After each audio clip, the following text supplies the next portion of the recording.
Hey everybody, it's Dina Rico with the Creativity Cave, and I have a really awesome project to share with you with kind of some unconventional colors together, I guess. This is actually for a blog hop that I'm doing, and it's a color mashup of the last year's in colors with this year's in colors.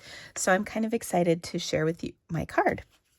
I'm using one of my favorite new bundles, which is the Quiet Meadow stamp set. This is so beautiful. Love this set. And what really makes it pretty amazing are the dies that come with it. Here are most of them. I still have a couple out. And they're really cool. So let me show you how I did this. I've got some kind of cool tips and tricks for this one. So first of all, if you would like to purchase any of the supplies that I'm using today, I would love it if you shopped with me. When you shop with me, it helps bring more videos just like this one to you each week. It also helps put food on my table at home. So I would be so grateful for your business. I've started with a half a sheet of Misty Meadow cardstock. Folded that in half. I've got a 4 by 5¼ inch piece of Misty Moonlight that we're going to do a little bit of stamping on. I'm going to grab a scrap paper to do this, and a couple things that we're going to do. First, we're going to take this cool background image. It's just kind of typewritten words. And we're going to stamp that on here several times. So I'm going to do it both full strength and stamped off to kind of just create a little bit of a background. And I love the look of that on here. And if you need one more, you can stamp that off and then put that on like that. And that just gives us a cool little background. I'm then going to take my ink pad and I'm just going to lightly brush the ink from the side just over my cardstock. Okay. And that just gives me kind of some streaky lines. And you can see they're pulling all the way across my cardstock, just like that. And then this edge is nice and dark, and that's the look that I was going for. Okay. We're going to take and set this aside. I've also taken and die cut a few pieces from the bundle. So I've got a little butterfly out of Vellum. I've got a piece of the Pale Papaya Cardstock that that's my new in color.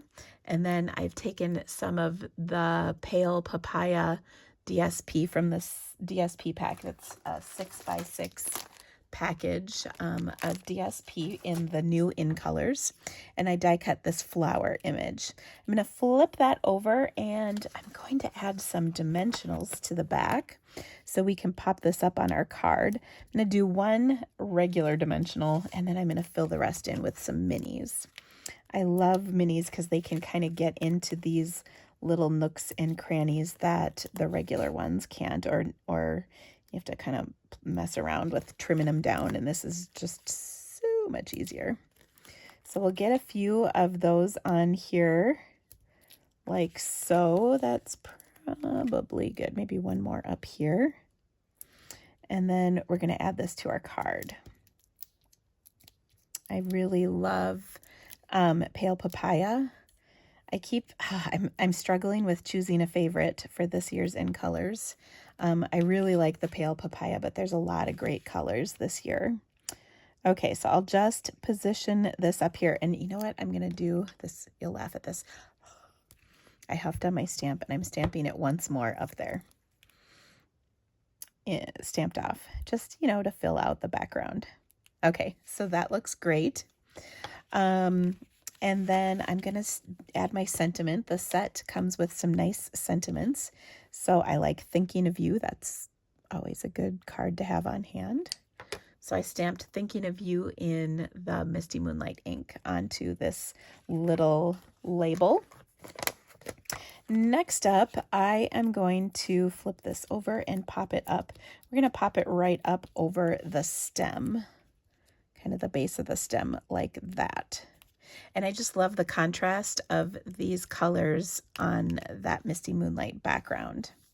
Now I've got one final piece that I die cut, and I do want to stamp on that as well. This is just vellum, so I'm going to take the little kind of speckly stamp and ink that up with some Whisper White ink onto my vellum and just stamp it once. And that looks good. All right.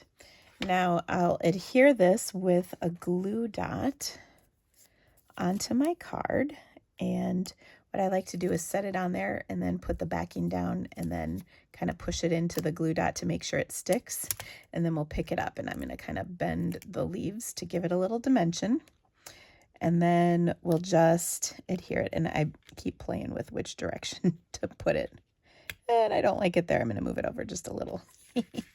There we go. That looks good.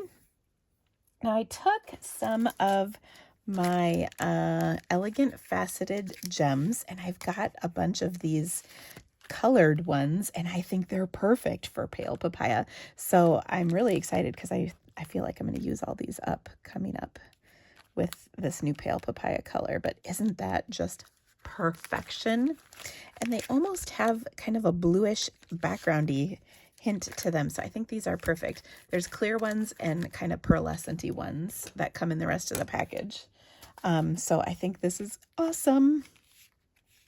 The last thing I'm going to do is take some of my Pale Papaya ribbon, and I will tie a bow that will add to the card as well. And actually, before I adhere it, so I'll tie this, before I adhere it, I'm going to do a little spritzing. I'm going to spritz 2 ways, both of which are just wonderful for a card like this. The first thing I'm going to do is spritz this with my Misty Moonlight marker. So whenever I do any spritzing, I want to kind of clear my work surface because the spritzing can kind of get all over the place. So we want to make sure it doesn't get on, you know, another masterpiece in the background. So we'll spritz like that a couple times. And then the other thing, you can see the little spritz marks all over. Ooh, I love it. The other thing I'm going to do is spritz with my Clear Wink of Stella. Also love spritzing like this. So I've got my Clear Wink of Stella. I just want to smack it against something. My bone folder is a good thing. And when I do that, just like the marker spritz, I'll get some pearlescent spritzes. I also am going to color on my flower just to add a little bit of extra shimmer and the little bud that's right there. Okay, so that looks fantastic. Can you see the shimmer on there? So pretty. All right, so let's take that card base we prepared, and we'll just go ahead and adhere this on. You could pop it up too if you wanted, but we've already got some popped up layers on there, so I think this is fine. And then I love how this really just sets this off from the card with that inking that we did. And then, of course, last but not least, we're going to add our little bow to this. And sometimes when you get the marker on the ribbon, it's not very pretty. So I'll just add the bow right there, and look at that. One final touch, I just realized. And I did this at the very end on my sample too. There's another image in the stamp set. There's a couple of these little flowers, and I'm just going to take and stamp a few of these on here just to kind of add a nice little touch to this card. So it's just sort of in the background, almost like an embellishment, and that really just finishes everything off, which I love. Now, once again, if you would like to purchase any of the supplies that I used to create this wonderful card, please let me know. You can shop my online store. When your order is under $150, please use the host code, and this will be listed in the description of this video along with the link to my online store, and you get a free PDF tutorial when you spend $50 or more in my online store, featuring the Sand and Sea bundle. And there's 12 fabulous projects included and lots of great techniques. There's a video for each, so it's a great value. You can also purchase this for $15 if you'd like. I like getting it for free myself. And then I also have an exciting game night coming up on Tuesday, June 8th. If you would like to get involved with this, it's a lot of fun. We make 5 cards and play 4 games of bingo. To get registered, just drop me an email and I will send you the link to register. If you have any questions about this or anything else, please leave a comment for me. I am happy to answer your questions. But thank you so much for stamping with me today. I hope you loved this card, and we'll see you soon, friends. Bye-bye.